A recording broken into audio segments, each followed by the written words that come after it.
title is Black on Black Violence. Those of you who've taken the time to look at those works know that this brother is a scholar of the first rank.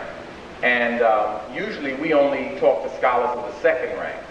Scholars of the second rank are very smart people who go to school and they're able to put everything that they learn in the class into their head like it's a garbage can, and they're able to spit it back out, write papers, and do research. But the thing that distinguishes Professor Wilson from these scholars of the second rank is that this brother is able to take information, take it into his brain, rework it, and come with original concepts that are of service and of use to the liberation of his people. In the book, The Developmental Psychology of the Black Child, Amos is one of the first African scholars to speak of the concept of genetic memory, to speak of the idea that our history is contained in our genes. He's also one of the first writers to point out the fact that the African child, the black child, is superior at birth, and that the task for us is not to do what the second-rate scholars say, which is to overcome our cultural deprivation and overcome a deficit, but the task is to secure the advantage that we have. In other words, your child is born superior. This is documented by research, and it can be shown with various measurements how the black child is born superior. And your task as a parent is to help your child to maintain that advantage. Amos is one of the first scholars to challenge many of the traditional views that are held with respect to why there is black on black violence. And I don't want to bite his lecture today. I don't want to get into the things that he's going to cover. But I want you to think of his lecture while he's talking. You take notes and to try to apply some of the solutions that he has come to with respect to us collectively ending black on black violence. Okay, I didn't see you, Amos. That's why I didn't know where you were. I was kind of stalling. Okay, he's over to my right. Okay. Brothers and sisters, can you bring your hands together and let's give a good greeting to our speaker, Professor Amos Wilson.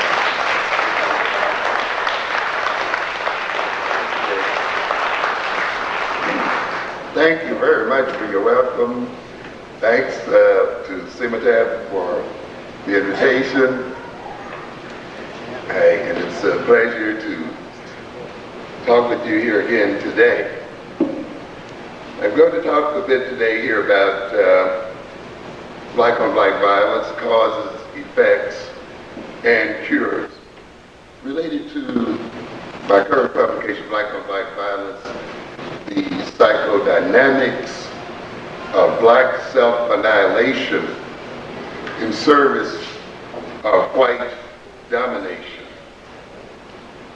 And the title is somewhat lengthy, but I thought it was necessary to add that subtitle so that people upon seeing the book would immediately get an idea of what we were concerned here with, and get an idea of what role black on black violence serves in this society that we live in. The black on black violence is not merely an expression of personal and individual anger, or just merely the result of a psychopathological personality, but is more the result of a psychopathological social system. I wanted to impress upon people that black on black violence serves a social function, that in effect it becomes a necessary part of the functioning American system. In a sense, it operates to maintain this system. In fact, if I had a book here, I'd read a quotation I took from Isaiah, I think it's 53, something like that, where he talks about the scapegoat here. Of course, people read that to imply that he's talking about Jesus, which is no problem because in a sense, Jesus is a supreme scapegoat as well, you see. He talks about the fact that this man who appeared to be afflicted of God, and smitten of God, the man from whom we hid our face, whom we spurned, but upon whom we depended to maintain our own wholeness. And it is our sins that he, takes upon himself.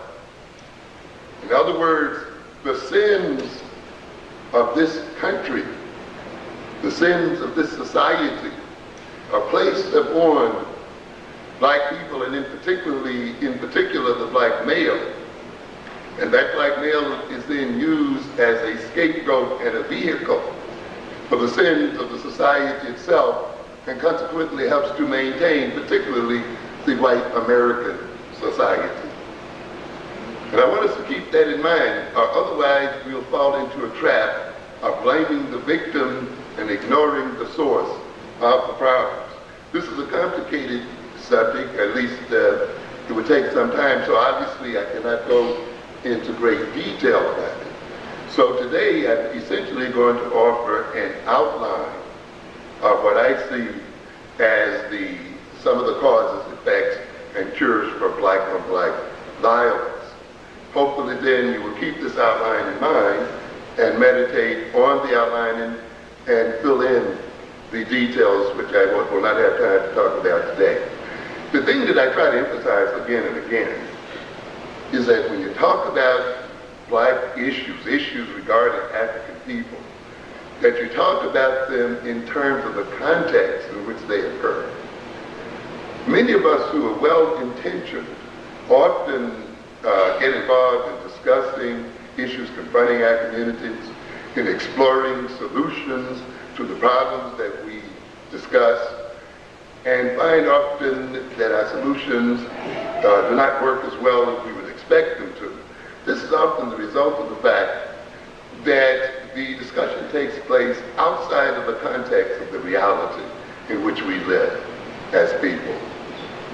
We'll discuss black male and female relations as if it's purely a matter of the personalities of black males and black females. As if these personalities themselves are not personality representations of a social system. As if the fights or whatever struggles they may carry out are not at some level representative of a social structure. And therefore it requires that we are to understand the dynamics of black male-female relations. We must understand how the social system in which these conflicts takes place contributes to those conflicts. The same thing occurs when we deal with the issue of the education of African children. We'll often then get caught up in technique, reading technique or things of this nature as solutions to the educational problems of our children.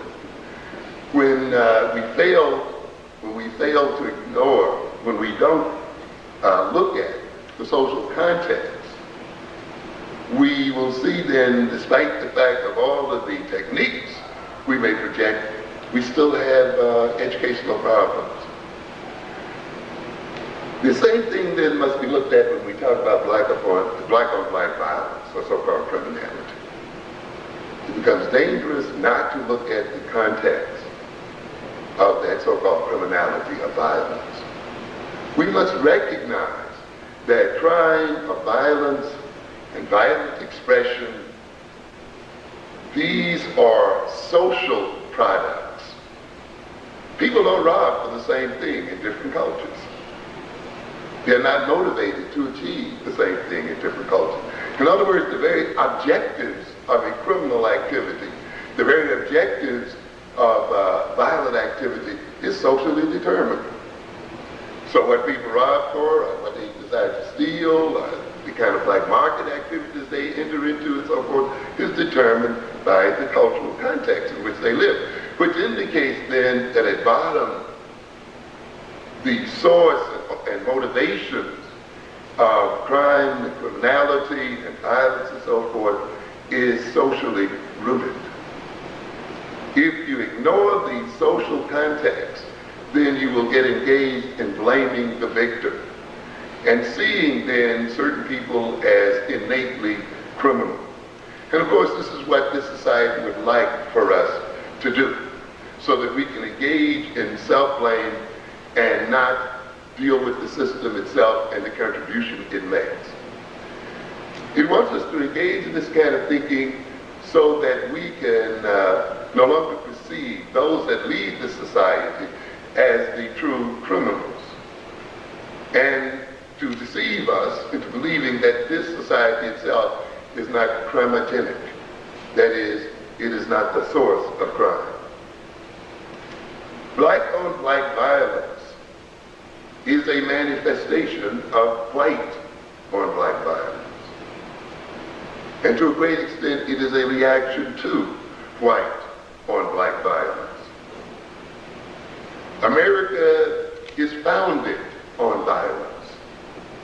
America is founded on the most gross criminal and savage activities of any other nation. You know, we often deceive, if you read white business publications.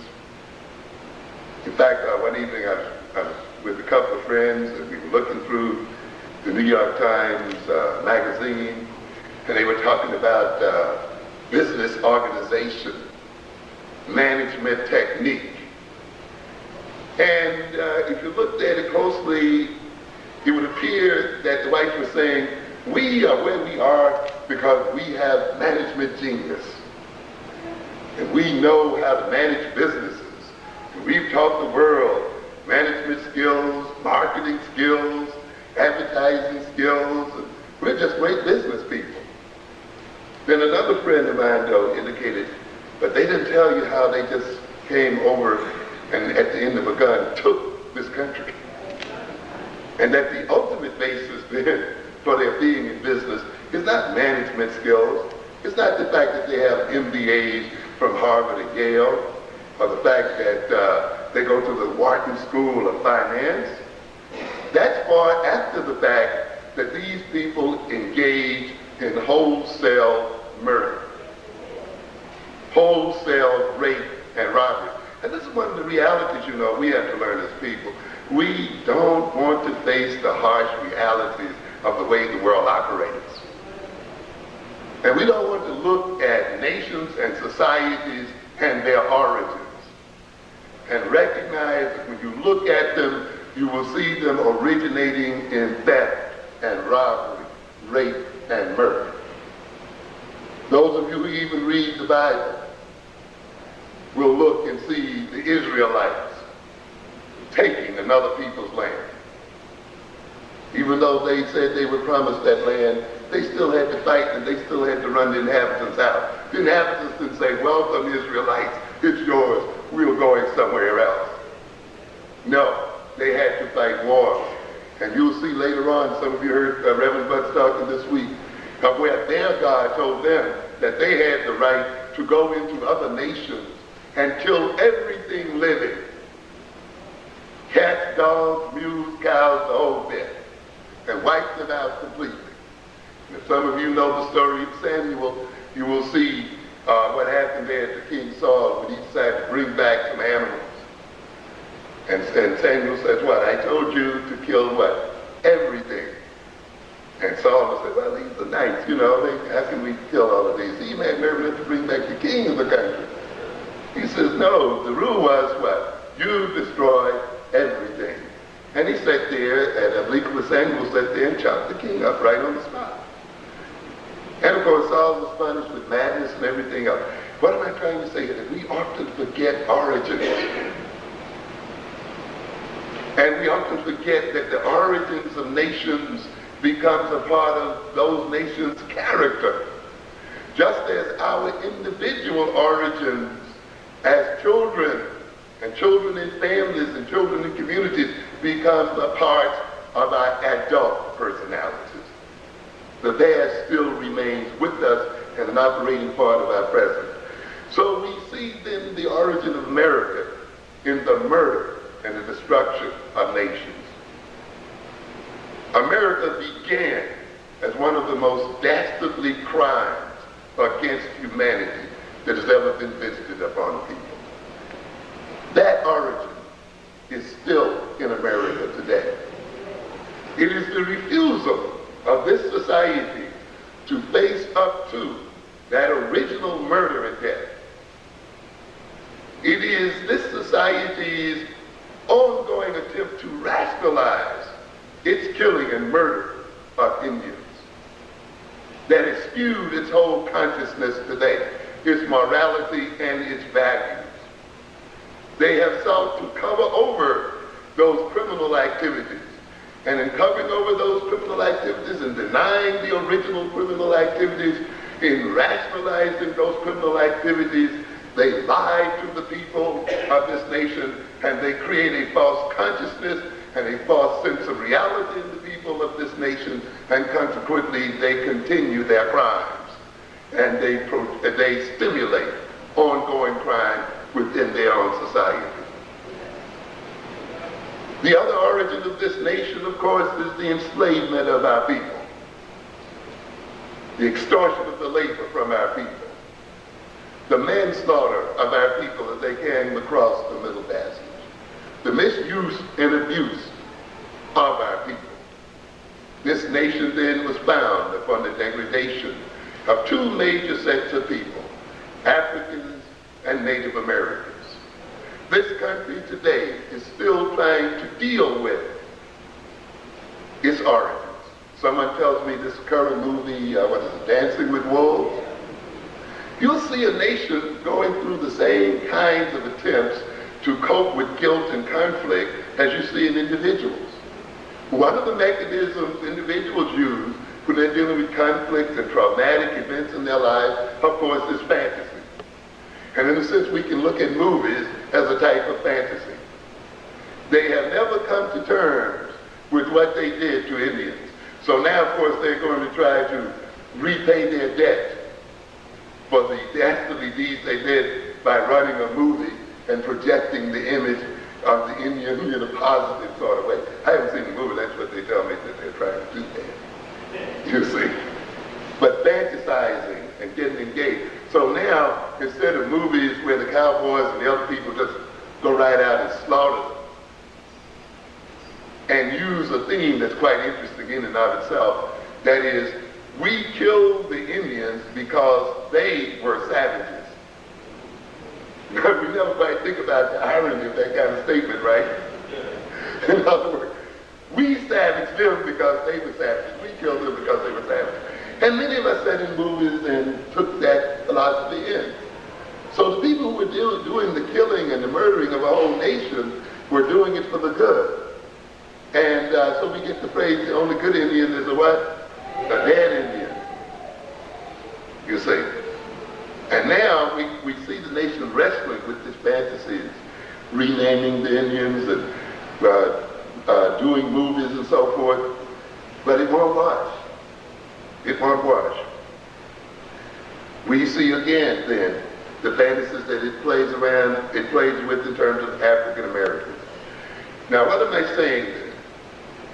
That as you say in your churches, as we say in psychotherapy, it becomes very important in order for the person to escape their sinful existence, to escape the psychopathology that may be dogging them. It becomes important for them to literally fess up, to come clean and confess their sins, and to atone for what they have done, and to admit the wretchedness of their existence.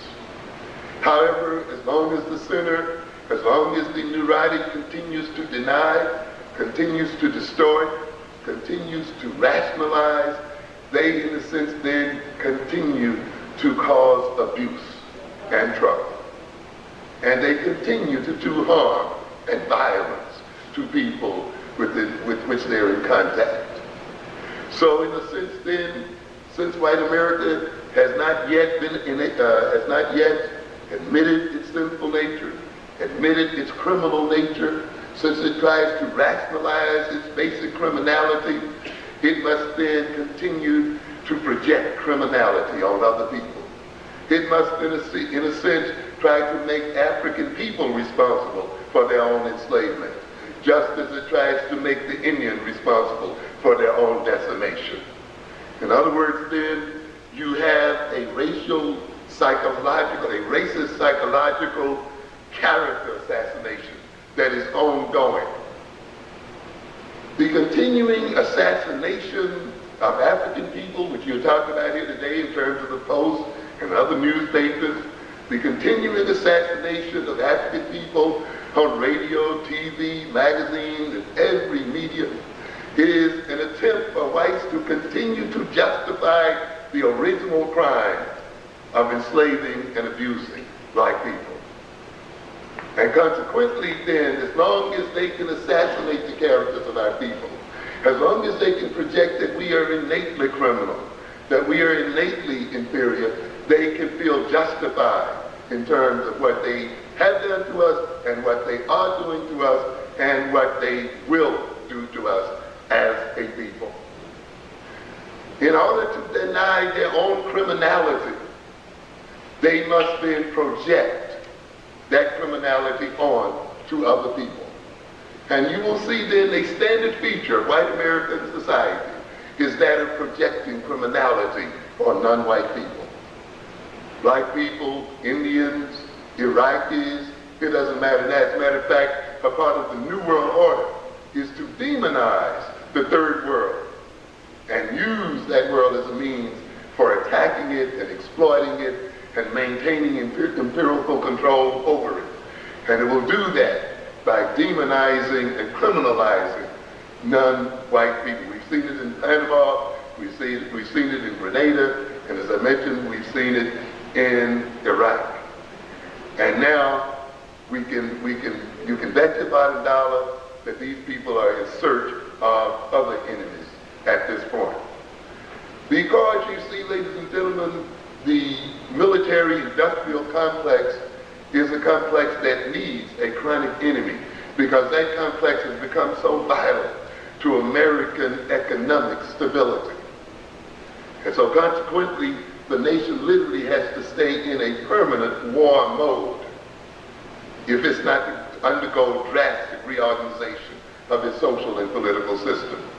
Consequently, then, it is literally forced to demonize other people and to criminalize other people as a basis for maintaining its own economic social system. And this is what we're talking about then when we talk about a scapegoat psychology. Some people were baffled when Bush, in the matter of a month or two, could turn Hussein from a friend into a devil. But when you understand what we call real politics, there's nothing baffling about it at all. Because the one constant that goes on in foreign policy is that of self-interest. And that's the only thing you're concerned with. If it maintains your self-interest, at one moment to say a person is your best friend, then you say that they're your best friend. If it maintains your self-interest to the very next moment to say that they're your bitterest enemy, then you say that they're your bitterest enemy, you see. And this is the kind of game. In fact, the phrase is that nations do not have permanent friends, they only have permanent interests. And consequently, when nations try to maintain their so-called internal coherence, they will make or break outsiders as a means of doing so. The black community then within this nation is used as that kind of regulating mechanism. It regulates the wholeness of the white community by performing the role of the scapegoat. This nation continues to practice direct white upon black violence. We see it, of course, in the lynching that occurred in Howard Beach, the lynching in Bensonhurst, the lynching in various other communities in the society. So even though we talk about lynching as something that occurred in the 1920s, 30s, 40s, 50s, we can see that lynchings are still a part of the American landscape this very day. We see, of course, direct assault on the black community through police brutality. In New York City and environs, I think we can list well over 300 or more cases, or approaching 400 cases or more of police brutality against members of the black community. Of course, we're familiar with the King case out there in California, with cases that occur here and now. That means, ladies and gentlemen, through its police force, the white American society is directly assaulting the black community. And these are the cases we hear about. We must multiply these cases we hear about many-fold to get some idea of the continuing violence being practiced against the black community. We see violence even once it is practiced, as in Benson, her son, who returned home, which is quite a twist on the mythology we read about, by the way, comes home and finds 3 white males robbing his house, and is murdered by these 3 males. Taken, these males are arrested, indicted, the first one taken to trial, convicted, I believe of second-degree murder or something like that, and the judge gives him probation. And of course, we're familiar with the Bensonhurst outcomes. This is a major violence against the black community. This kind of injustice sends all types of messages to the white community, of course, to let it know that it basically can attack the black community with impunity. It sends a message to the black community that we are extremely vulnerable, that our abuse will not be repatriated or will not be paid for, that we will suffer further injustice to being attacked as a people. It means then that the message is being sent out that we ourselves are unworthy people, and that we ourselves were fated to be the objects of violence of other people. And there are other implications I don't have time to go into today. So the thing that I want to impress upon you then is the fact that this is a violent society. When you compare this society to other societies in terms of the number of people in jail, its murder rates, assault rates, whether you're talking about blacks or whites, you will see that it is a number 1 in terms of violence. As I think Ralph Brown said, violence is as American as his apple pie, and that is very true. And when you have then a violent society, it produces violence. When the white American society then projects criminality on black people, that is, stereotypically sees blacks as criminals, this is not a mere ego defense where they do that just to justify their treatment of blacks. You must recognize when a segment of the society is very powerful and has material and other influence over the subordinate segments of a society, their projections are not mere accusations. They are not mere stereotypes. They are not mere projection of negative images. When they have the power that they have, these projections presented by these powerful people become what we call creative efforts. In other words, they create and bring into reality the stereotypes that they project.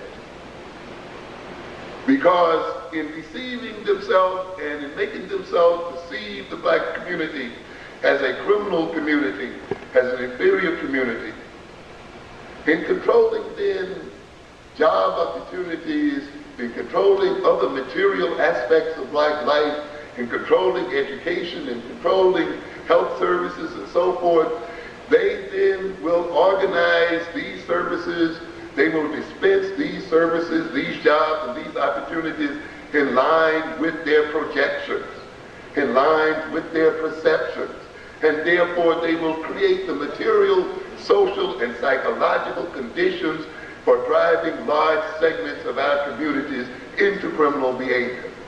This, of course, is what we then call the self-fulfilling prophecy.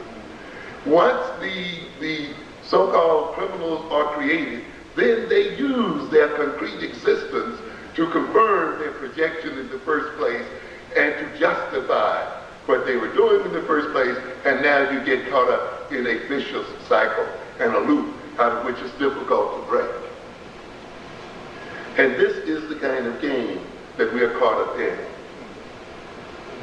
America, being bred in violence, having originated in violence, as I've indicated, still practices violence very directly, but it also practices it insidiously and indirectly through what we call benign neglect.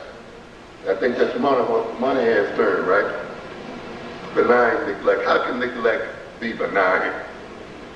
Particularly on the level that he was talking about. You know, I just see people who are willing to pay taxes, who are going into a panic on April 15th and are in terror of the IRS, you know, rushing down to the post office at midnight, making sure they get their taxes in. People who will have unemployment, insurance, or whatever, compensation paid out of their checks, Social Security paid out of their checks before they can even get their hands on them, who will pay sales taxes and all other kind of taxes and pay lotto and, you know, all this kind of thing, and yet accept the idea that the government should not be concerned with their welfare. Whose government is it? Whose money is it? And yet who feel ashamed when they may be unemployed to go to their own government and ask for aid and feel that they have the right to receive aid. The wealth and treasury of the government is a commonwealth. What kind of society is it that lays its wealth into a common treasury and then makes its citizens feel ashamed to benefit from that treasury? What kind of people are we that we buy that kind of philosophy? What kind of people are we that will have a nation that leaves some 30 to 40 million people uninsured in terms of their health, so that they can be devastated or not even be able to visit a clinic or a doctor, and yet saps them from money at every turn? This neglect then is not benign. Mothers who cannot go to child health clinics, or mothers who go through a whole of a pregnancy often without visiting the doctor at all, or mothers then who produce low birth weight children, low weight for date children, children who suffer various sorts of problems, children whose intellectual and social potentials are distorted and impaired, and whose learning capacities are impaired, and therefore become a social burden to the nation and, more importantly, to a people themselves. And yet we see this kind of thing going on. Let's look a minute at health neglect as stated by LaSalle Lafave in the State of Black America, 1990. In spite of a century of overall improvement in the health of Americans, statistics show a persistent negative disparity between the health status of blacks and other minorities and that of the population as a whole. The alarming decline in black life expectancy, what are we talking about here? Black life expectancy is getting shorter at birth.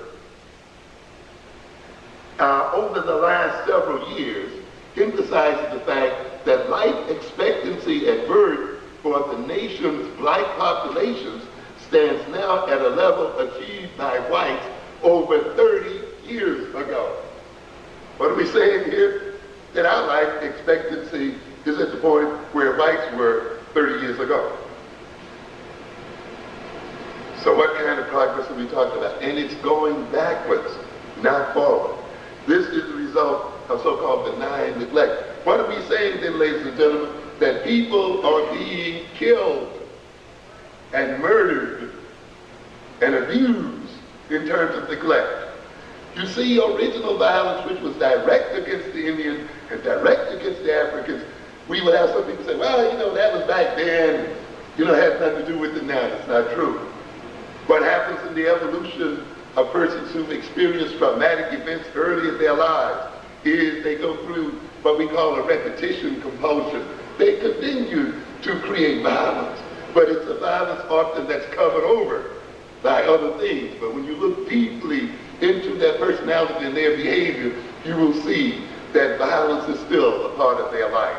It may be hidden, but it's still there. Now, what has happened in this modern American society is that it continues to visit death upon its original victims, but it has sort of distanced itself from that death. Sort of like those pilots who flew over Iraq and dropped bombs on the population and destroyed the populations of those people over there, and yet could get away with it because they weren't there to see it directly, and therefore are made to think of themselves as less violent than other people. Yet there is no nation, this is the most violent, murderous nation upon this earth today, and yet it dares project itself as a moral paragon among nations. It is a nation that talks about how it does not want third world nations and to have atomic weapons and other weapons because they're irresponsible. And yet it is the only nation that has dropped 2 bombs upon other people. And it has used the most advanced weapons against other people. But of greater importance is the murder that occurs somewhat silently, or that is hidden behind political and ideological rationales, but that is occurring just the same. To quote Lethal again, it is an irrefutable fact that people of the lowest socio-economic status have higher death rates. Almost every form of disease and disability is more prevalent among the poor. So to be poor is not to suffer from a mere absence of money and income. It is to suffer from a shortened life chance. It is to expose one's health to vulnerability, and ultimately it is to put oneself in harm's way. He goes on to say, the task force on black minority health revealed that there were 60,000 more minority deaths per year based upon an expectation of equal death rate for blacks and whites. What are we saying here? 60,000 black people dying per year who really don't need to die if you had true equality and a responsible healthcare system in America. So the benign neglect of Benign and others does not have a benign effect on the black community. It represents death and degradation for that community. And it means again then that the criminal and murderous origins of America are still expressing themselves every day in the lives of our people. And this is the thing that we have to concern ourselves with. We have seen under the Reagan administration a tremendous transfer of wealth from the poor to the rich. And a lot of us talk about equality in this country, but we often don't recognize what equality would require. Many of us are not prepared for the kind of struggle that gaining so-called true equality will require in this country. Those of you who cry for equality in America, not revolution, do not recognize you are still making a revolutionary cry. To move blacks into equality with whites would be a revolution, in this country. It requires a tremendous reorganization of the society, ladies and gentlemen. A tremendous transfer of wealth and power from the white community to the black community. Some of us talk very easily about reparations. Well, reparations, of course, means what? A transfer and movement of tremendous sums of money and wealth into the black community from the white community. It means as well almost a complete reorganization of the white community's perception of black people and its relationship to black people. And there's serious questions as to whether white America is willing to undertake that kind of transfer of wealth and change in perception. It can pay Indians as long as they're out there on the reservations. But can it really pay black Americans and at the same time provide equality in this so-called system? I doubt it very seriously. In fact, if we look at the Reagan years, we'll see a situation where the top 1% of the society had an income increase of 85% before taxes. And at the same time, got something like a 23% reduction in its tax rates. And we see the lower 20% in the society losing income at a rate of 12% and its tax rate going up from 3 to 5%. What does that mean then? A tremendous transfer of wealth from the poorest segments of the society to the richer segments of the society. I think there's a portion in my book where I make the comment that really, when you look at so-called criminals in terms of class, I said something like, the poor rob houses and the rich rob nations. And this is what we have here. The rich rob the nation. They don't have to mug in the street. That doesn't mean that they're less criminal. Just means that they have another means by which to rob. Why knock somebody in the head when you can work for an S&L and just rob the whole people and make them things built? And we call them white-collar crimes, as if they're not robbing you just the same. Marion Wright Edelman talks about this neglect in the State of Black America in 1989.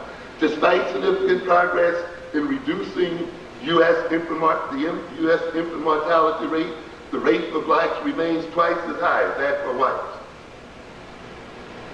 In 1986, where white babies died at the rate of 8.9 per thousand, non-white children were at 15.7, blacks were at 18.0 per thousand. This is murder, ladies and gentlemen. In 1990, there were 16 times as many measles cases as in 1983. You're hearing about the measles epidemic that is beginning to recur in the society. This is the result of benign neglect. And the kind of measles now that is coming back seems to be more vicious than the original form and is occurring at an earlier point in these children's lives. I think now, Dr. McIntosh could probably clarify this, the measles attacks are occurring before age 5, early in the life of these children. The immunization initiative is but 20% less than the levels recommended. This is death and damnation. America's child poverty rates have been growing and are levels well above any year in the 1970s. The recession years of the 1970s and 80s saw an average of 750,000 poor children a year. The budget offers no steps to deal with the recession or to reduce the poverty. So what do we have in here again? Death. Let's look quickly at what I call educational neglect. Again, quoting from Marion Wright Edelman in 1989, The State of Black America, put out by the Urban League. The education president, she says, proposes to abandon much of the federal government role supporting school improvement. And you saw the other day, he ballyhooed a much heralded educational platform. No additional monies or anything at all involved here. He will still dump the cost of the educational burden on the cities and the states. Despite Head Start's proven effectiveness, the progress has never been funded at levels which would allow it to meet the needs of all eligible children. Hundreds of thousands of children are on Head Start's waiting list. What are we talking about here? We're talking about early childhood education. I'm currently completing a book on the education of the African American child. I'm dealing at this point with early childhood education, its long-term effects. When we look over the effectiveness of early childhood programs, we note that these programs not only improve the academic capacities of these children, and not only increases their IQ, their intelligence, and their social relations capacities and so forth. They have the long-term benefits of course, having those students who've undergone this education as a whole to drop out of school at a lower rate than children who have not gone to these programs, to graduate obviously at a higher rate, to gain gainful employment at a higher rate. Fewer of them will be engaged in juvenile delinquency or ultimately grow up to commit crime. Fewer of them will be on the welfare rolls. Fewer of them will really be involved in any kind of criminal activity and so forth.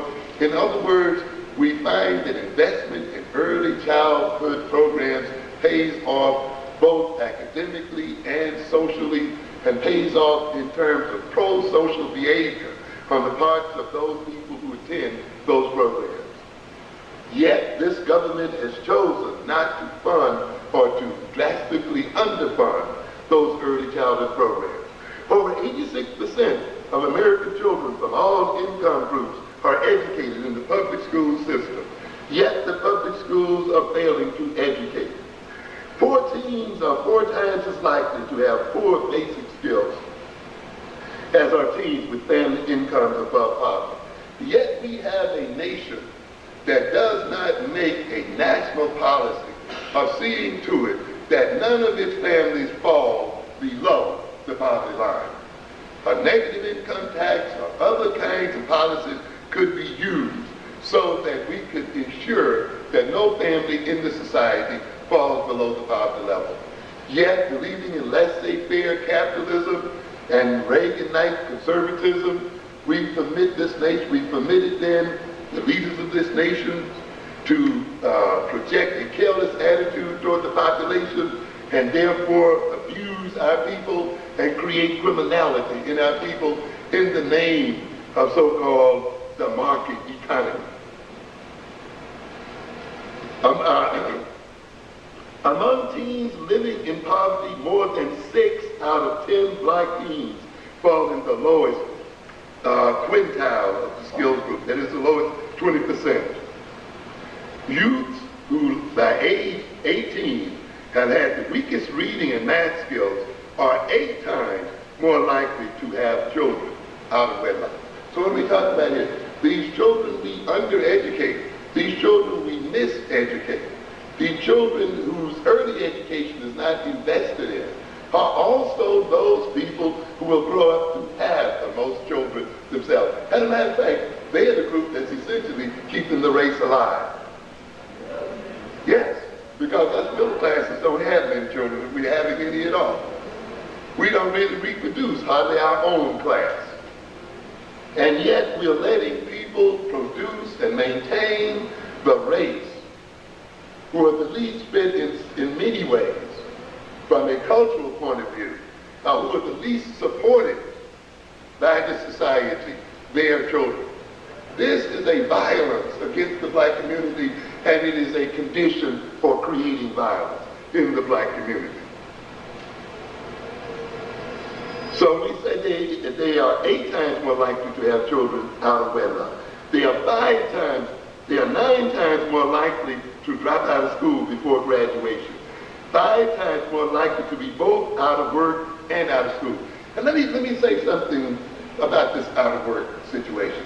Many people often think that when people are unemployed, they think of the person themselves as being unemployed. Well, he didn't get the job. Keep this in mind, ladies and gentlemen, when he is a father or she is a mother, you are unemployed in a sense a whole family.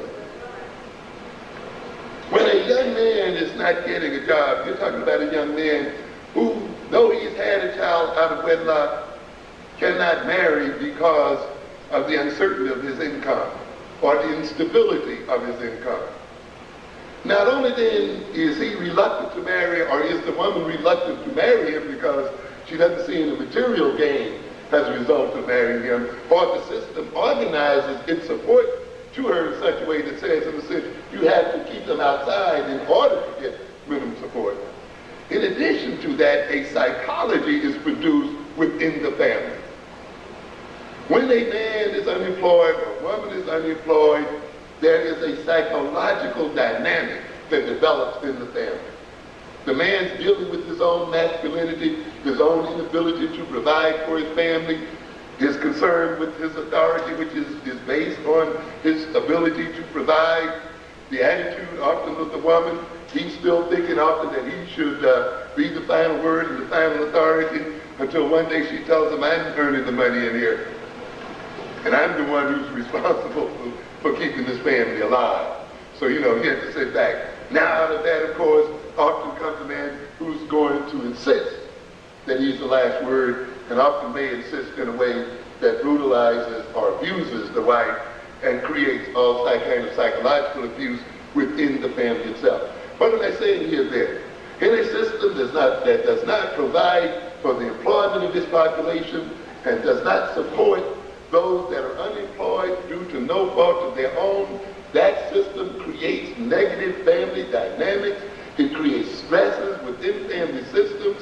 It creates stresses within communities. It creates traumatic relationships between people. And out of these stresses and confusions and uncertainties and so forth arises violence. And that violence is going to occur within that family, within that community, within that race. And then we'll have the outside community saying that this family or this race or this group is violent innately, that we have nothing to do with it. We have here then that these youth who are out here dropping out of school and so forth are 4 times more likely to be forced to turn to public assistance for basic income support. Young women with 4 basic skills, whether black, white, or Hispanic, are more than 3 times as likely to be parents as those with average or better skills. 18 and 19-year-old men with 4 basic skills are 3 times as likely to be fathers as those with average basic skills. The federal Chapter 1 compensatory education program supports remedial education programs serving poor children, but this cost-effective program, that is, if you invest on the front end of these children's education, these children will come to contribute to the society and cost the society far less than not investing. But we have a system here, and we have a state here that is paying now almost $50 million a month for prisons, and yet will cut the budgets in schools, as we see in New York City, will cut budgets in city universities and its universities and schools, particularly now that they are black, and then pay out millions and millions of dollars in order to incarcerate black males. It's a backwards type of system.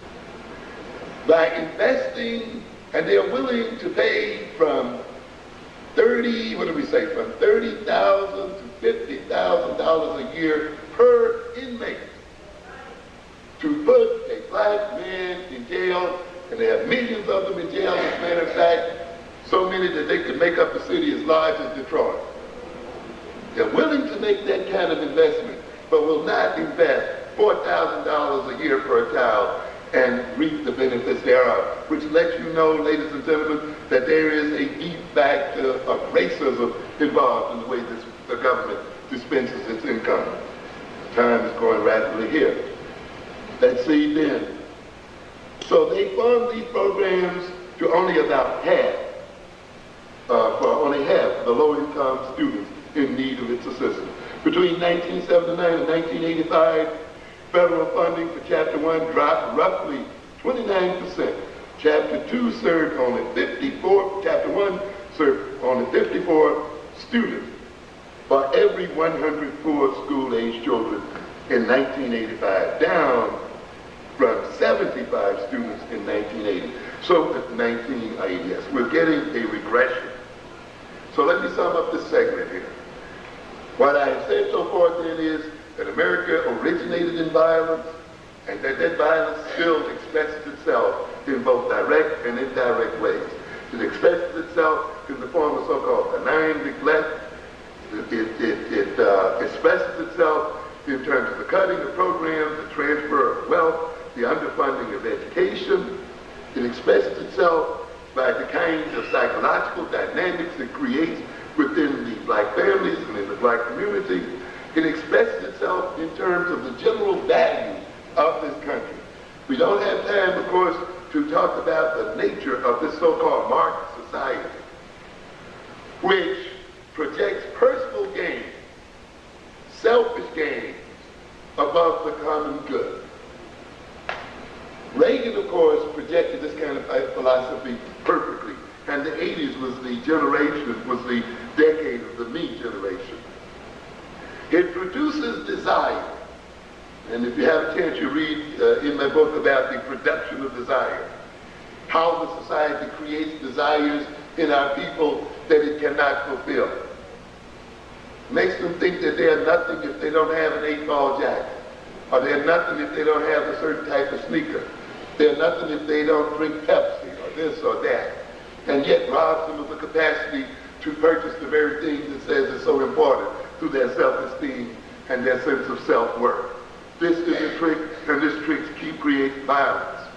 It is a nation that depends upon the insult to black people's personalities.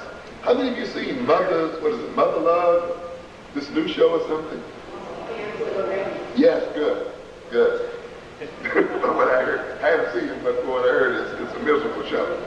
Someone said me she did a little interview with somebody on that show, I think an athlete or something, who claims that he went into a store one day, a white-owned store, and he asked the price of a shirt, and the owner, the white owner says, well, you don't need to bother to ask about that because you can't afford this shirt, and he walks away, and the white girl comes over, and he asks her again, what's the price of the shirt? Well, this shirt is $275, and this one is $200, and this one is so forth. Give me 10 of them, he said. Now, what's going on there? Of course, being an athlete, he has plenty of money, right? But what's the psychological dynamic operating here? A man reacting to what? Insult. You see? But he reacts to his insult with a, I'm going to show you kind of thing. And this is the kind of game that black America is caught into. Tony Brown says, if you want to get a black person's money, insult him first. Then he'll give it to you. So the very person that insults you is the very person you go back and give your money to try to get rid of the original insult. That is why they will never release you from the insult, because the insult is too lucrative. You see, this is the kind of game we have, dealing with the insult that has been placed upon us by the projection I talked about earlier. We overbuy, overconsume, and we get a rush when we give the very people who insult us most all of our money. Now let's look then at the next category, and I'll go rapidly through this. As I said, I can only give you an outline here. As a result of the projecting onto us by this white American community, as a result of the direct and indirect violence practiced upon the black community, there is a psychology produced within the collective psyche of that community. Those psychological states include a sense of powerlessness and hopelessness. And when I talk about hopelessness, I'm not just talking about where you just give up. Certainly there's hopelessness that breeds apathy. But there's a certain hopelessness that says, well, this is a white man world, he always had it, he always will have it, so I'm going to go to get the best I can within that parameter. That's sort of like middle class kind of hopelessness. So you don't lay back and give up, you work real hard, but you don't work to overthrow or take power from the people who rule over you. You just work and see how you can manipulate their power and use their power to gain yourself some status. That is a form of hopelessness too, as well. In this psychology is also that of the internalization of racist attitudes and self-negation. We often talk about then how we look at our own selves through the eyes of the white community and judge ourselves through the eyes of the white community. When we do so, then it means that we have internalized white racism and the white racist attitudes toward ourselves. It leaves us then with a sense of frustration, a sense of insatiable and unrealistic desires. We can never get what we ultimately want. We'll never ultimately fulfill. Even those of us who made it high into the social hierarchy of this system still feel that there is something missing. We feel a frustration that leads to anger and apathy and gets us engaged in fantasy. We are dealing here then with a displacement of aggression, which is one of the major roots of criminality and abuse, where we act out, not against those who abuse us, but against victims like ourselves. And if we are not acting out against our fellow victims, we act in against ourselves, in the form of poor health habits, in the form of drug addictions and other kinds of addictions, which are slow forms of suicide or indirect suicidal acts themselves. We're left in with the general state of what we might call self-destructive behavior, which can occur on many different levels and in many different forms. There's a psychology of what we call the imitation of the aggressor. We hear people say, well, I don't want my children to be any different from their children. I want us to have, the same thing. Do you really realize what you're saying? You really want your children to be just like little white children? You really want your children to be like the children of enslavers, children who are still benefiting from the death and damnation and the enslavement and the degradation of our people? These are the children and these are the people whom you want your children to be just like? You mean you want your children to share equally in a system that is built upon, what I said earlier, the death and murder and degradation of other people, that is still living upon the interest rates that involve the murder of our people? Then you're saying you want your children to become engaged in criminality the world over. So we have to change. The issue then is not one of not getting an equal chance in the system. The issue is that the system itself needs to be destroyed and reorganized.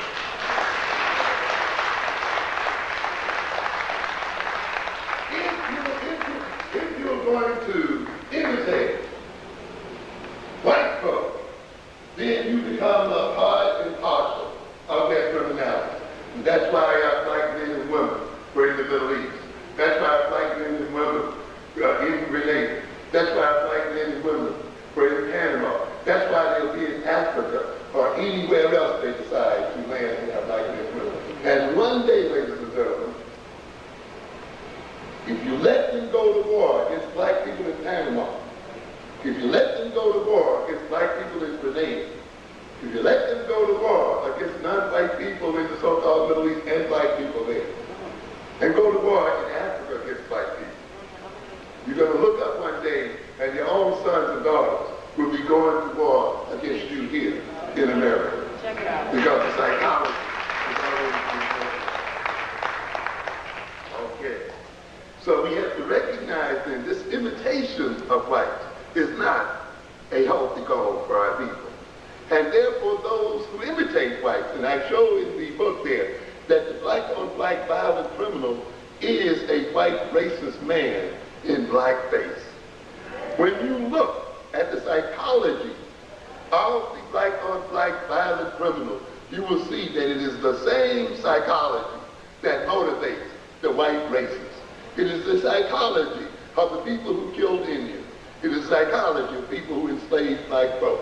It is the psychology of people who will use and abuse other people to achieve their own self-centered and self-concerned goals. Another part of that psychology, of course, is alienation, self-centeredness, and short-sightedness. Chronic and acute stress, interpersonal and intrapersonal conflict, confusion, and uncertainty. Compensatory reactions, the denial of reality, and the distortion of reality. I want you just to keep the outline in mind here because we're wrapping it up. We're going in there from what? The origins of this nation and murder and degradation, the direct violence of this nation, the indirect violence of this nation, the kind of psychological state that it puts black people in as a result of this kind of violence. Now, the people who are at the point of destroying themselves the most, if we can say that, or who we see destroying themselves to a very great extent, are those youngsters between the ages of 15 and 24. It is in some areas of this country, I'm quoting from the New York Times here recently, in some areas of this country, it is now more likely for a black male between his 15th and 25th birthday to die from homicide than it was for a United States soldier to be killed on a tour of duty in Vietnam. The figure shows that the rate among black males was rising fastest among those ages 15 to 19, indicating that violent death was becoming increasingly a problem among adolescents. I wish I had time to talk to you about what that means. It means the very crop, the cream of the crop of the race is being destroyed before it can even move into manhood. And just think about the psychological implications of that. Men who will not marry, men who will not produce families and so forth, or people whose death create traumatic events within the families when they are killed, or kids who murdering other kids create traumatic psychological situations within their own families. Think of the amount of social stress and trauma that occurs both to the families of those that are killed and to the families that contain the killers. And you will see then that a killing of a young man on the street and the young man that kills him is something that spreads out through the community as a whole. It is not a mere incident between two people. It is an incident that involves two families, families of people, ultimately communities of people, and ultimately races of people. Now then, I'm mentioning this because I want you to see that the psychology that I just mentioned of frustration, displaced aggression, of internal racist attitudes, and these kind of things, when you combine that psychological state, which is common to all of black folk, regardless of class level, with adolescence, you get a lethal mixture here. Because one of the major problems of adolescence, and I'll just name them, I won't explain them. Think about what an adolescent is involved in at that point. He's involved in issues of self-concept. Who am I? What am I? He's usually, in this culture, in an identity crisis. Who shall I be? What will I be? Gender identity crisis. Am I a man or a woman? What does it mean to be a man or a woman, and so forth? He's involved with his sexual identity. They're involved with self-esteem. They're involved often with rejecting the norms of the society. They're involved with issues of masculinity. They're involved here with their body image, with their emotional lability. That is, you see this moodiness often in many adolescents as they struggle to bring their emotions under control. They are engaged in trying to gain social acceptance, to deal with their peers. They're engaged with the alienation that occurs during adolescence. They're engaged with how they're going to use their intellectual and cognitive capacities. They are questioning the morals of the society. They're having the values conflicts. They're concerned with their vocational choices, their clothes, their cars, symbols of status, and invidious comparisons between themselves. So what are we saying here? We've got the regular adolescent concerns, which are in and of themselves stressful enough and confusing enough, now conjoining with the standard psychological state that occurs as a result of white-on-white violence. And you can begin to see why it's going to move these kids toward the behavior that we've just described. Now then, it is not enough, though, just to see the psychology of us in general and see the psychology of adolescents in general. You must throw one more thing into the pot to bring these ingredients together and produce what we call a synergistic reaction. That is where a group of substances or a group of causes combine to produce a larger cause, wherein these causes by themselves may not create as much of a problem. When they join with other causes, they bring about a major problem. That is, we have to now look at the context in which black-on-black violence occurs. We find many of us comparing ourselves as adults. When I was young, we weren't this way, we weren't that way. These youngsters today are this way and that way. Every generation of youngsters is different from the prior generation. You have to keep that in mind. Because every generation of youngsters is living in a completely different social and cultural context than the prior generation. So when you're comparing yourself to the youngsters, your early years with these youngsters, you must remember the context in which you existed as against the context in which these youngsters exist today. And I think you will begin to realize that these youngsters are dealing with a context that's far more devastating in many ways. Let's look at that context. They're dealing in the context of unemployment, poverty, overcrowded, ghetto life. Many of us still remember rural existence, southern existence, small community existence, family existence, and things like this. Well, now you're dealing with urbanized youth, the largest percentage of them put into the cities of this country. So they're dealing with urbanization. They're dealing with the post-industrial age, which means all of the industries have been shipped out of this country. A large part of them have been shipped out. In the old days, when you dropped out in the 8th grade, you could go to the factories, you could go to the automobile plants, you could go to the dockyard, you could go to the stockyard, you could go here and there and make a decent living. Those things are not out there now. You see, and you have to see what that means. We're in an information processing age. Today, basically, you're either processing information and data or you're on the lower level service job. There are hardly any ones in between.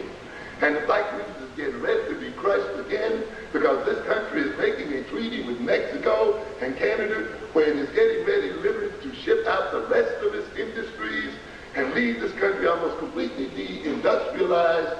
And if the black community does not wake up and realize what is going on, we are going to be in a major, major squeeze. And an example of that squeeze, of course, is Detroit. And if you look at what's going on in Detroit today, you will see is a major part, the result of the moving of those industries out of Detroit and leaving black people in those situations. Rising expectations, this is the context, family dissolutions. Up until the 1960s, we were still talking about two-headed black families. You got youngsters now who are dealing with, yes, we're bringing it here, who are dealing here with what? Single-headed families and all this. The larger percentage of them as teenagers didn't have to deal with this kind of family situation. Others, look at the other context here, television and mass marketing, where the television directly focuses on adolescents. Conservative politics, mood today, demographic changes, social, political disorganization. We're still talking about context here. The absence of dysfunctional social institutions. On top of that, the availability of weapons. Look at your years and see how available the weapons were compared to their availability today. The availability of drugs. Oh yeah, you had problems drinking beer and liquor. Well, look at the problem today with the kinds of drugs they have today. And the lack of an economic niche. We as a black community has permitted every other community to gain some kind of economic niche. And we ourselves have not gained one. We'll see Pakistanis or whoever at the newsstand, and the Koreans in the fruit stores, and the Arabs in the smoke shops, and the Italians in the pizza shops, or whatever. Each group got something, got a niche in the economic system. But this black community is one of consumers. And consequently, because it has no outstanding niche in the economic system here, it has nowhere to place its children. And in a sense, by not having an economic niche, we literally put our children in a situation to create one, and often the one they create is that of selling drugs. What are my recommendations here then? The recommendations are this. If we're going to get rid of a lot of this black on black violence, we train the children in conflict resolution skills, and I'm taking this from an article by Carvel in the State of Black America in 1990. Community board programs, community-based programs for youth and family counseling. Support for families is very important that families get support. We need to reduce acquired biological factors, that is head injuries and other kind of injuries that are also the causes of violence. Control firearms, enhance racial identity. We don't have time. But on the other level, we have to make some changes in family, cultural, and educational changes. We must produce antidotes to these psychological states. We must make appropriate education and job training available to our people. We must reorganize the values of our children. We must help them to gain insight into themselves and to discern evil from good. We must train them in frustration, tolerance, self-control. We must give them long-term cultural and personal goals and transcendent goals. We must develop a nation within a nation. We must educate them in regards to drugs, in regards to media manipulation. We must educate them in terms of police, and we must engage in reorganizing police activities themselves. From the level of police action, of political action, we must try to get these conservative administrations out of office. And these Democrats who suddenly become neoconservative must not continue to depend upon the black vote. We must lobby for our early childhood education programs, protest vigorously when the state reduces programs that are important to our community, and of course continue to press for civil rights, and those of us who claim we know better should run for political office and not complain merely because others are in those offices not doing what they should. In terms of economic action, we must economically reorganize the black community. We must boycott these businesses and run them out of the community and make them for ourselves. I must say this, we don't have to justify the removal of Koreans out of these communities based on any knocking down of women and mistreatment of children. As I told you before, we don't owe the Koreans anything. Our black men gave their lives to Koreans. Our tax money went to Korea to build this economy and so forth. We don't owe them a damn thing. And we don't have to feel guilty for saying at this point, during deindustrialization, when there are no more industry jobs and dockyard jobs and other jobs, that we can no longer afford to give our money to other people. At this point, we must use that money for our children. This village is not using its money perpetrating a violence against its children. So we have to keep this in mind. We have to change this up. We must control our community internally. We must build a national economic system. I saw some people over there in Africa with a big international conference on economics. And that's good, Reverend Sullivan and all the rest of you. That's wonderful. But please, black leaders, demonstrate your capacity to organize blacks in America. So a typical black kind of game, they're going to solve the problems of the world and not deal with the ones at home. We must do that. We got to create appropriate economic institutions and appropriate economic coalitions with our people at home and abroad. And we must protest the U.S. initiatives which may hurt the community. There are other things here, but I wanted to give you that outline, hoping that if you look at it closely, you'll see in it a program for reforming the situation that we're in today as African men, women, and children. Thank you very much for your attention.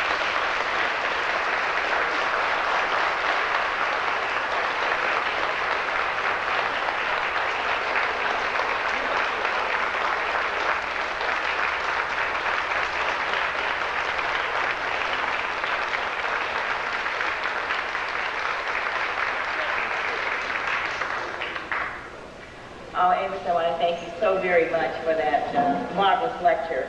I just want to move along very quickly because I know you want to ask him a few questions.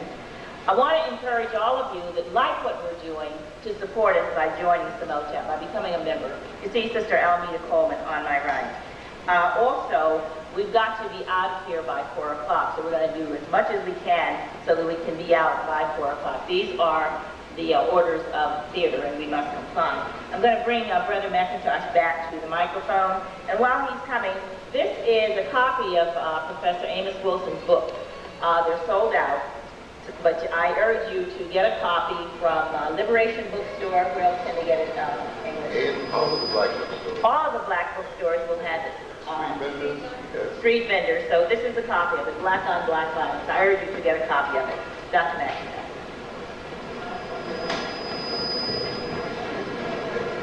Okay, brothers and sisters, Brother Amos touched on something right on the end that is in line with what I'm getting ready to present to you right now. I want to do a quick vote on certain things that Samotap is doing to find out whether or not you are for it, whether or not you support it, whether or not you think that it's something we need to do. Keep in mind the word need, whether it's something we should keep doing. Do you think that we should keep mailing the announcements to our programs, that when people call and want the addresses and phone numbers of the radio stations where racist media is being perpetrated, that we should mail those things out? How many people think we should still do that? Raise your hands. Okay, good. You can do it by applause. That's the same, just as good. How many of you think that we should have a telephone to answer people's requests about, clap your hands if you believe that, okay? How many people think that we should continue a monthly lecture series in which we have speakers of the caliber of...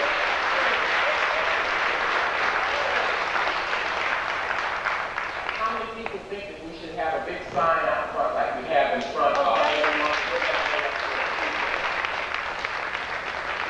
How many people think that we should put out a newsletter quarterly and keep that going out front? How many people think that we should invest our money to purchase products like the beautiful handbags, the beautiful t-shirts, sweatshirts, so on and so forth? Okay. How many people feel that the executive committee ought to invest a little money every now and then to rent a space to meet in between the meetings so that we can put a black section here that is not available? And Brother Carl Clay, isn't able to make it available to us sometimes. How many people think that we should donate to the church that allows us to use the space that we use? Okay. Last question. How many people think that we should give an honorarium or some money to the speakers of the caliber of Amos Wilson who come and speak to us? Okay. Then if you believe that we need to do that, instead of me going through the jokes that I usually go through about, you don't have to pay money to go across the bridge, just stay home and I'll write your doctor's note and all that. Let's be serious adults about this particular thing. There are people who said to me that it's embarrassing for Samotap to beg for money. And you're right. But we have been called, and Amos alluded to it, of people who buy what they want and beg for what they need.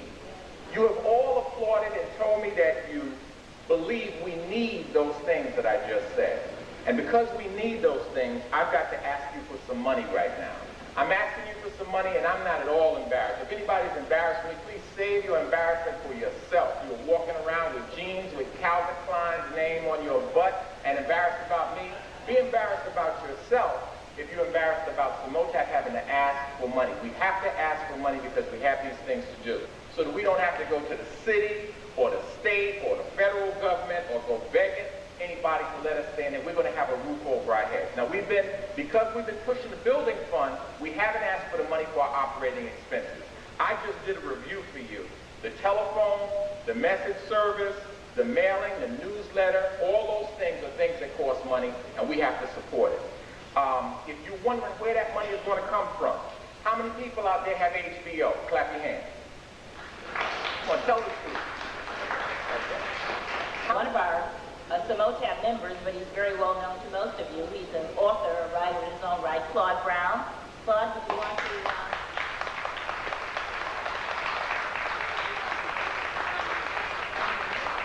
Of course, he's written far more books than Manchild from the Promised Land, but I think we all remember him for that very marvelous book.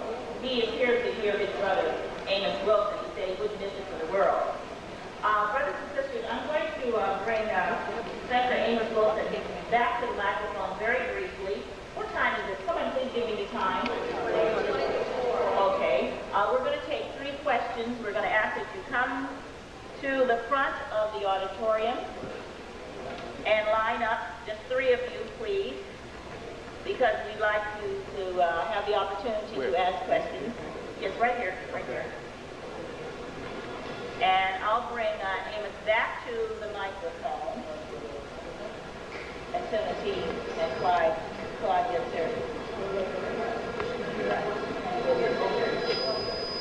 Just want to remind you again to purchase the book, Black on Black Violence, The Psychodynamics of Black Self-Annihilation in Service of White Domination by Professor Amos Wilson.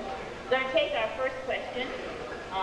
Would you just state your name and your question? My name is Donald Greenwell, and I'd like to ask a quick two-part question. One is, with wise men like you, thank God, appearing on TV more and more to clarify the truth about what's really going on in the world, are you getting much opportunity to, first of all, be on TV? Is anybody working with you to get you on TV more, to clarify a lot of the falsehoods? And number two, as a result of the wonderful experience of getting this wisdom that the majority of our people don't get, I think it's very important that we all think in terms of leaving here and planning committees and having specific strategies to take advantage of this wonderful knowledge. And I'd like to know your general responses to how we can move toward implementing this information, which people like you are, providing. Thank you very much. We did this extended thing, and when we published our book, we released, of course, a press release, and the book was sent around to quite a number of people who talked to us on these issues.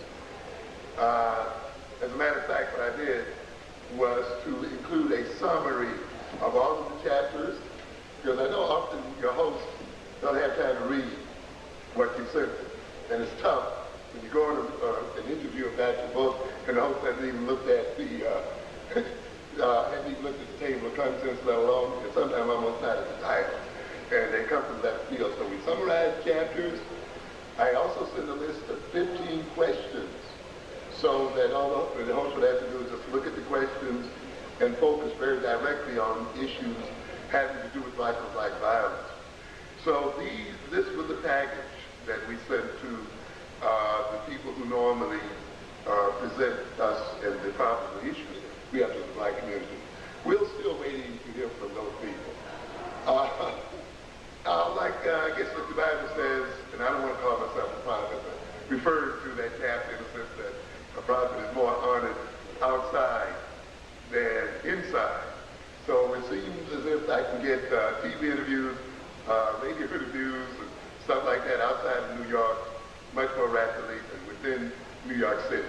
The reasons, I really can't tell you. We've been trying to figure it out, but somehow it's difficult for us to figure out why.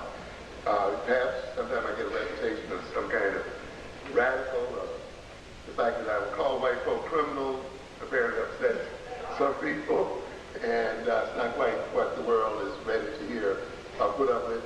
And the fact that my major recommendation is that we have to end white power, break the arms of white power, and I make no bones about that. You are not going to get to the heaven that you desire as long as you leave power, inordinate power, in the hands of white folk. It ain't possible. Trying to get them to be nice and all that is not going to work. They can be nice to you one season, they can be the other way in the next season. I do kind of sort of go into seclusion to do the work of the book. However, I am becoming more and more public, as you see here today, and you'll be seeing more of me in the public. I will also, of course, I'm in the process too of getting a book so that the kind of stuff I was talking about here today can be offered over long periods of time. So I will be doing courses, practical workshops, some of them lasting as long as 10 weeks, so that we can train our leaders and train people who are very concerned with the practical approaches to the problem. So keep your eyes open. You will be seeing later on in the year flyers and other things that will be advertising our educational efforts. Yes, ma'am. I have a microphone. I'm sure I can be heard. No, they want to record it. Oh, I see. Good afternoon. I do want to thank you for that wonderful lecture.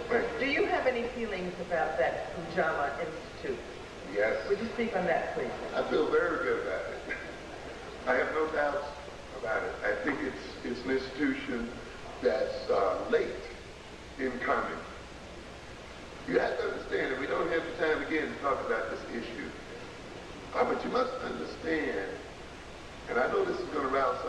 that the black male is at the most intense front of the attack of white racism.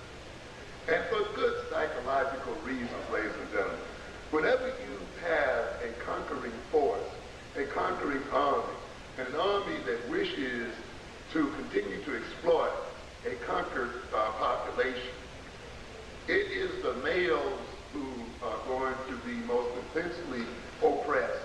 And that doesn't deny the oppression of females at all. In a sense, to oppress males is to oppress females as well, and to oppress children.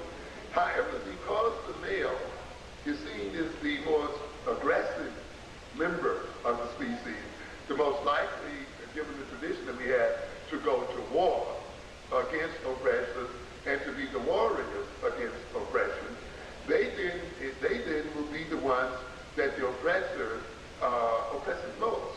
You will see them when you have a conquering army coming into a situation, they will often kill all of the young men, or kill the male boys, and of course kill the adult males, or take them and put them in concentration camps and other kinds of holding facilities, because they recognize the threat posed by males, particularly males then who may be aroused by nationalistic and other motives. So we see a situation here of the black male, and I want you to recognize another thing, and this too I have to leave unexplained due to the time. Literally the whole world and any number of groups that you may identify rests on the back of black males. What am I saying? In other words, the black male is on the bottom of the heap of all of these other groups. And consequently, you will see these other groups being disturbed at any instance where black males look like they're beginning to come together and act in concert against those who oppress them. And I've seen, when I've been out at meetings and a bunch of us have been at a table, you can see the fear and the curiosity of people trying to figure out what it is about these black men. People get upset when black men have exclusive conferences. Everybody feels that they have a right to invade it and to see what's going on. You know, we're the only group that everybody feels like we don't have a right to privacy. And so what are we saying here then?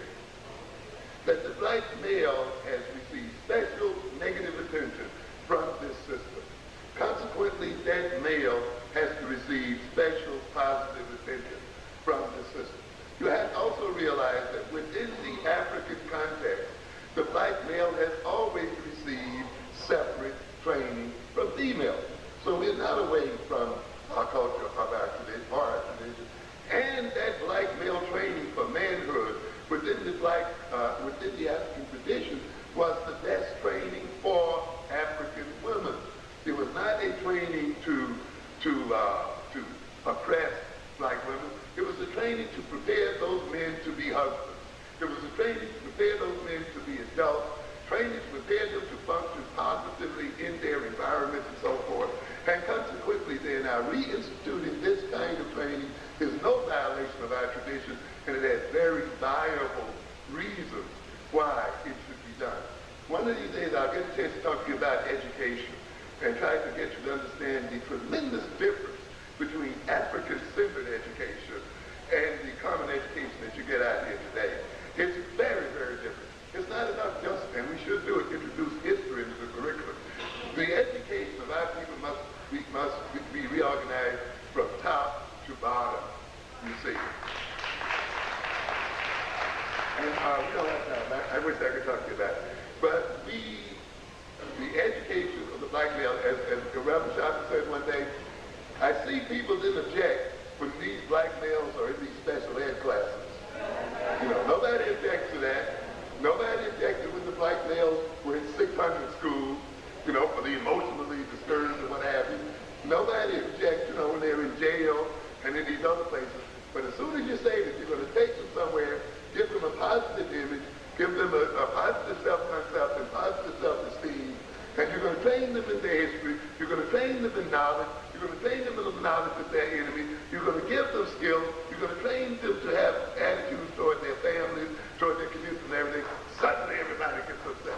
Well, this lets you know that the enemy of this society is a well-educated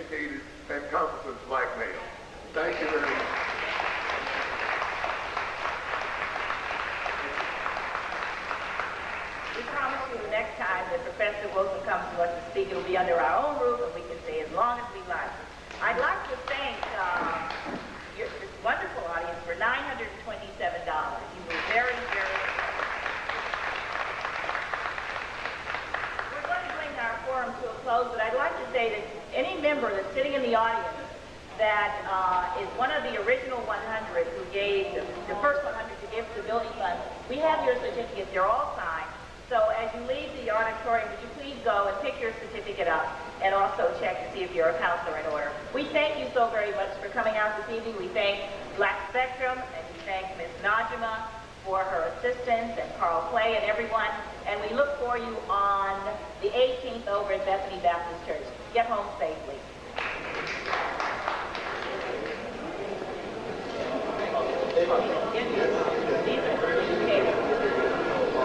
Your subscription forms are here.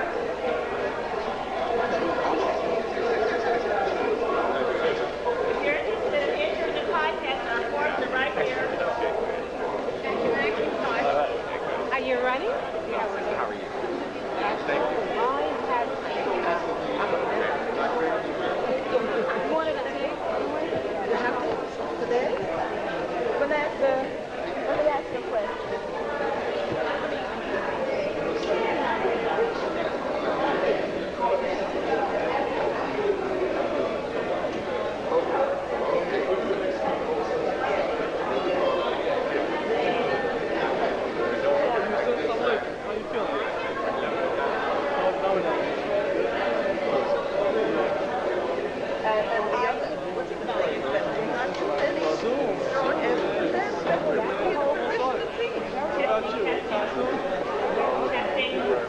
I would like to make an announcement that I should have made before.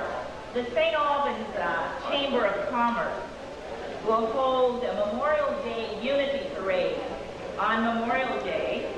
And if you'd like to participate in this parade, please contact the St. Albans Chamber of Commerce, where Purcell Bailey is the person that you need to speak to.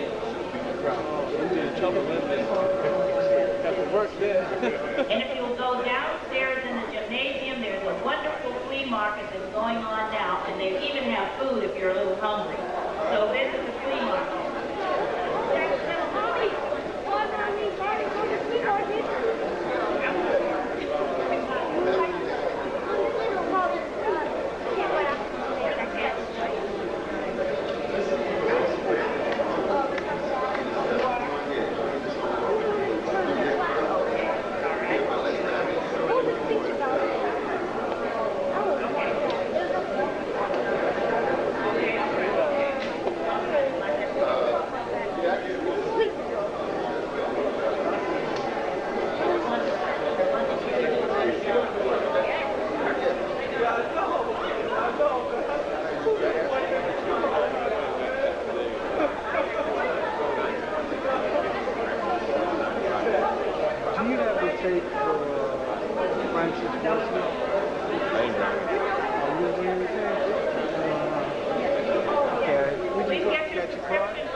less animals in quotation there.